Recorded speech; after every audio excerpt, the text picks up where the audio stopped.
Hello everyone, this is Dhirendra Gupta and you are watching me and your channel. तो आज मैं आपको क्लास 10 के फिजिक्स में एक्सरसाइज थर्ड जो दिया गया है, मानव नेत्र वायुमंडलीय अपवर्तन और वर्ण विक्षेपण, इसके बारे में बताऊंगा। इसमें मानव नेत्र में दृष्टि दोष के बारे में पिछले क्लास में बता चुके हैं कि दृष्टि दोष मुख्यतः 3 प्रकार के होते हैं और वे हैं निकट दृष्टि दोष, दूर दृष्टि दोष, जरा दूरदर्शिता, और एक अन्य भी है अबिंदुकता भी होता है। ठीक है, सामान्यतः कॉमनली जो भी दृष्टि दोष हैं उनके बारे में बता रहे हैं। तो इन दोषों का उपचार के बारे में बता चुके हैं पिछले क्लास में। निकट दृष्टि दोष और दूर दृष्टि दोष को कैसे दूर किया जाता है। निकट दृष्टि दोष के कारण बताए थे कि जब नेत्र गोलक का आकार लंबा हो जाता है तो यानी फोकस दूरी का मान जो होता है घट जाता है, तो व्यक्ति के नेत्र में होता है निकट दृष्टि दोष। और इसका उपचार करने के लिए उपयुक्त फोकस दूरी के अवतल लेंस का प्रयोग करते हैं। साथ में ये भी बताया है कि दूर दृष्टि दोष को दूर करने के लिए उत्तल लेंस का प्रयोग किया जाता है। और दूर दृष्टि दोष का कारण है नेत्र गोलक का आकार छोटा होना, अर्थात नेत्र लेंस जो होता है उत्तल लेंस नेत्र लेंस, और उसकी फोकस दूरी का बढ़ना। तो आज जानेंगे दृष्टि दोष के तीसरे प्रकार, साथ में आज जानेंगे वायुमंडलीय अपवर्तन क्या है और वर्ण विक्षेपण क्या है।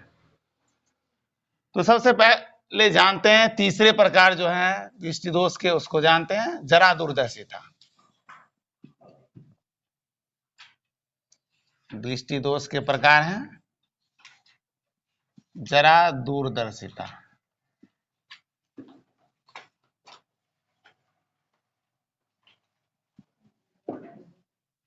तो जरा दूरदर्शिता में क्या होता है, व्यक्ति को न तो निकट की वस्तु साफ साफ दिखाई देती है, न ही दूर की वस्तु साफ साफ दिखाई देती है। और ऐसा किस व्यक्ति के साथ हो सकता है, जब व्यक्ति को दूर की वस्तु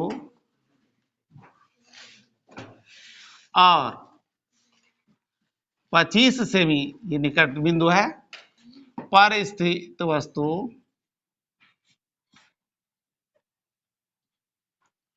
स्पष्ट दिखाई नहीं दे।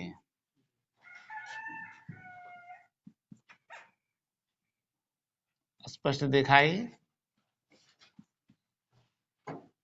नहीं देता है तो उस व्यक्ति के नेत्र में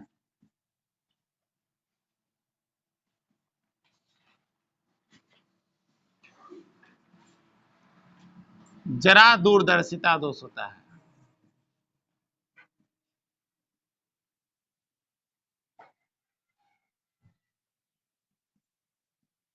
जरा दूरदर्शिता दोष होता है। अब इस दोष के कारण को यदि मानते हैं क्या कारण से होता है, तो यह प्राय उम्र बढ़ने के कारण होता है, और उम्र बढ़ने के साथ साथ सिलेरी मांसपेशियां जो है शिथिल होने लगती है। तो कारण जानते हैं, इसका कारण क्या है, सिलियरी मांसपेशियों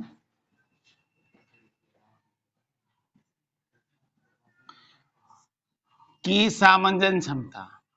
ये मांसपेशियों की सामंजन क्षमता क्या है, लेंस के आकार को परिवर्तित करना है, यानी लेंस के फोकस दूरी को बढ़ाना घटाना, ये सिलेरी मांसपेशी की सामंजन क्षमता है।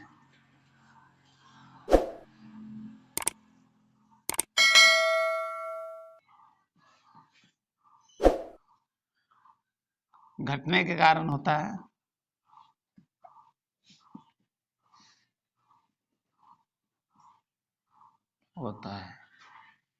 तो इसके मुख्य कारण है, साथ में ये भी जान लें, उम्र बढ़ने के साथ ये ऐसा दृष्टि दोष होता है। और इसका उपचार क्या है, तो इसका उपचार है निकट दृष्टि दोष को दूर करने के लिए बताए थे अवतल लेंस का प्रयोग करते हैं। दूर दृष्टि दोष को दूर करने के लिए बताए थे उत्तल लेंस का प्रयोग करते हैं। उसी प्रकार जरा दूरदर्शिता को दूर करने के लिए बाइफोकल लेंस का प्रयोग किया जाता है।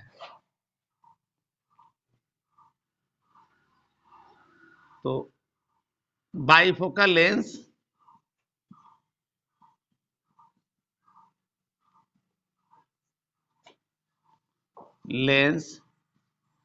का प्रयोग किया जाता है। बाइफोकल लेंस क्या होता है, इसमें अवतल लेंस और उत्तल लेंस दोनों को सम्मिलित करके तैयार किया गया है। नोट में एक और पॉइंट बताए थे कि दृष्टि दोष के चौथे भी प्रकार है जिसका नाम है अबिंदुकता, उसको भी समझ लेते हैं।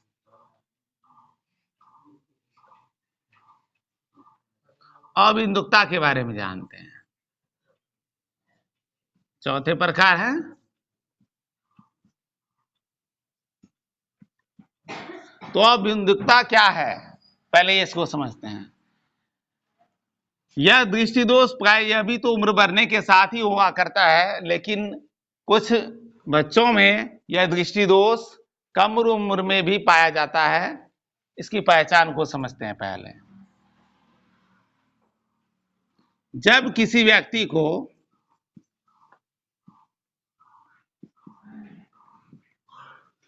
आड़ी तिरछी रेखाएं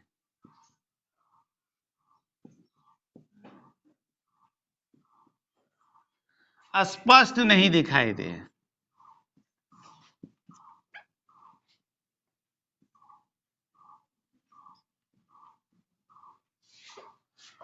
तो उस व्यक्ति के नेत्र में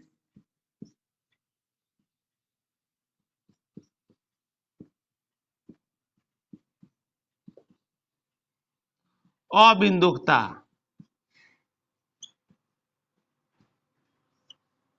दोष होता है।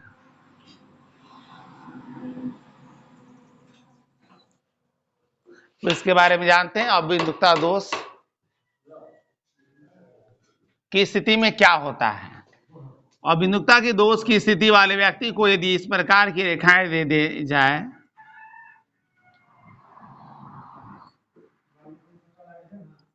और उनको कहा जाए काउंट करने के लिए, तो गिनती करने में उनको असुविधाएं होगी कि कितनी रेखाएं खींची गई है। ठीक है। और यदि इस प्रकार की भी रेखाएं दे दी जाए उसको देखने के लिए, तो प्राय एक रेखाएं दूसरी रेखाओं के समक्ष अपने स्थान पर उनको नहीं दिखाई देती है।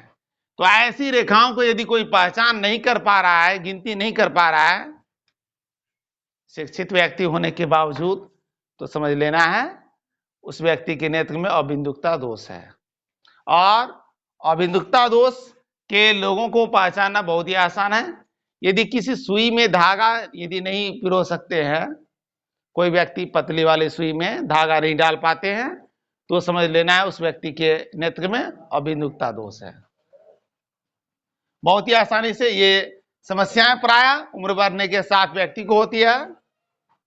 और उपचार के रूप में जान लेते हैं इसका उपचार क्या होता है। तो इसका उपचार है बेलनाकार लेंस।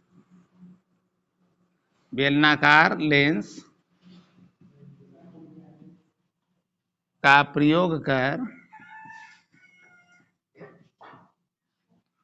अबिंदुकता दोष को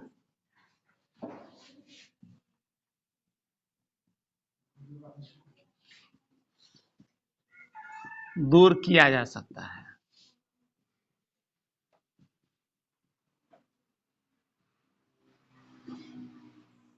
तो ये हो गए दृष्टि दोष के प्रकार। अब जानेंगे वायुमंडलीय अपवर्तन। अब जानेंगे वायुमंडलीय अपवर्तन क्या है। तो सबसे पहले वायुमंडलीय अपवर्तन को समझते हैं। और वायुमंडलीय अपवर्तन होता कैसे है, इसको वायुमंडलीय अपवर्तन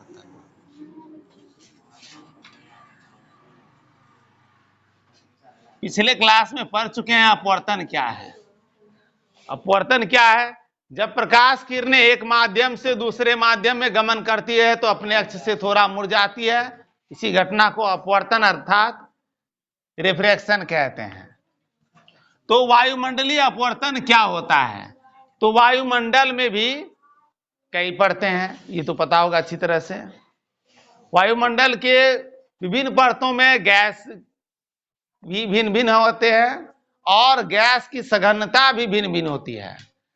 तो कहीं गैस के कण काफी पास होते हैं और कहीं गैस के कण काफी दूर दूर होते जाते हैं। तो जितने नीचे हैं हम लोग धरातल से जितनी दूरी पर जाते हैं, गैस के कण उतने दूर दूर फैलते हुए जाते हैं। तो इस तरह से माध्यम परिवर्तन होता है। और दूसरा कारण एक और है, वायुमंडल के सभी गैस गतिशील होते हैं क्योंकि गैस का आकार निश्चित नहीं होता है। वायुमंडलीय अपवर्तन क्या है, इसको ऐसे परिभाषित करेंगे, वायुमंडल के विभिन्न परतों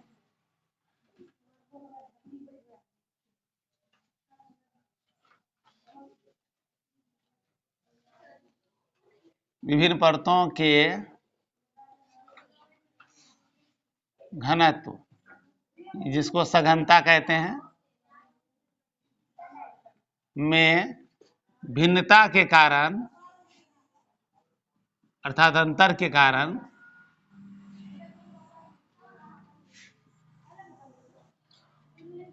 होने वाले अपवर्तन को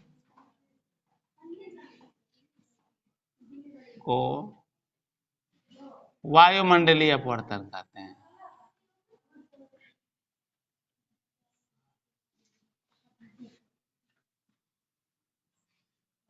अब क्या वायुमंडलीय अपवर्तन को कभी महसूस किए हैं? बहुत हमेशा महसूस करते हैं कि वायुमंडलीय अपवर्तन हो रहा है या नहीं। तो वायुमंडलीय अपवर्तन के कारण ही सबसे अच्छा उदाहरण है तारों का टिमटिमाता हुआ नजर आना। यदि प्रश्न करें तारे क्यों टिमटिमाते नजर आते हैं,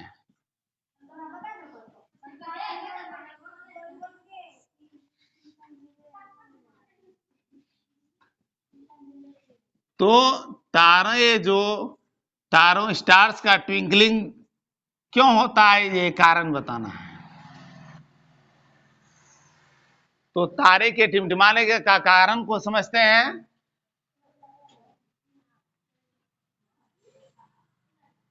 वायुमंडल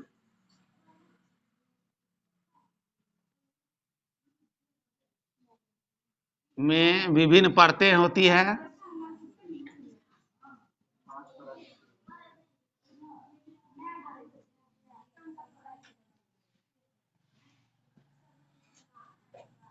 और उनके घनत्व भिन्न है।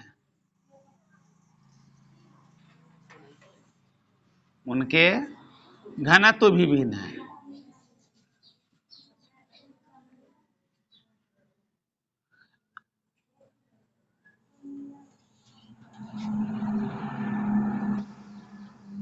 वायुमंडल के गैसें गतिशील रहती है हमेशा,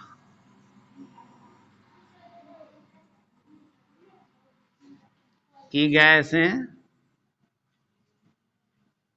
गतिशील है, इसलिए बार बार अपवर्तन की घटना होती है। यानी एक माध्यम से दूसरे माध्यम में गमन करने पर अपने अक्ष से मुड़ने की घटना ये बार बार होती है। इसलिए बार बार अपवर्तन के कारण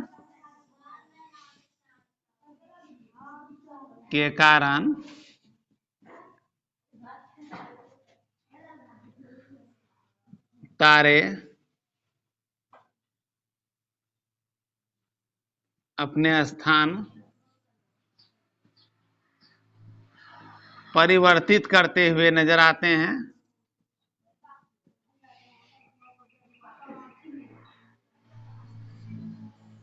हैं,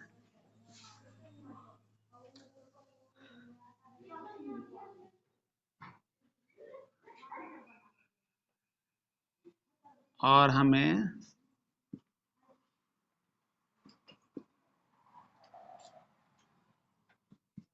टिमटिमाते हुए दिखाई देते हैं।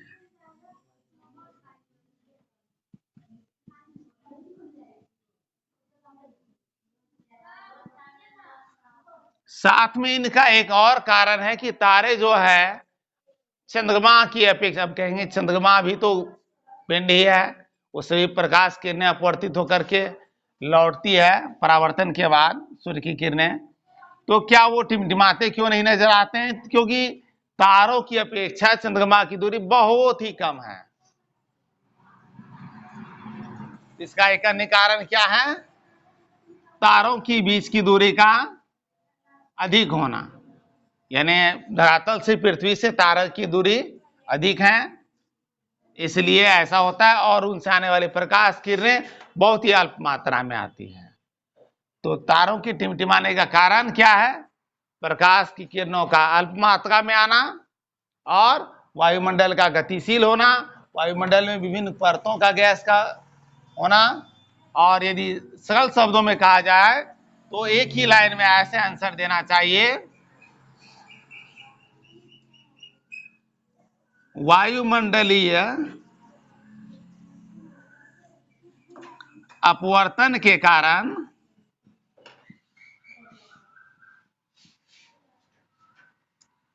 तारे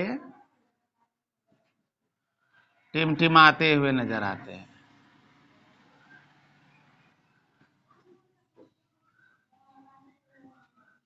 यदि अन्य ग्रहों के बारे में पूछा जाए चंद्रमा नहीं टिमटिमाते हैं तो इसका कारण बताना है, उनकी दूरी बहुत अधिक नहीं है। बस हो गया। यह है प्रकाश के अपवर्तन की घटना वायुमंडल में कैसे होती है।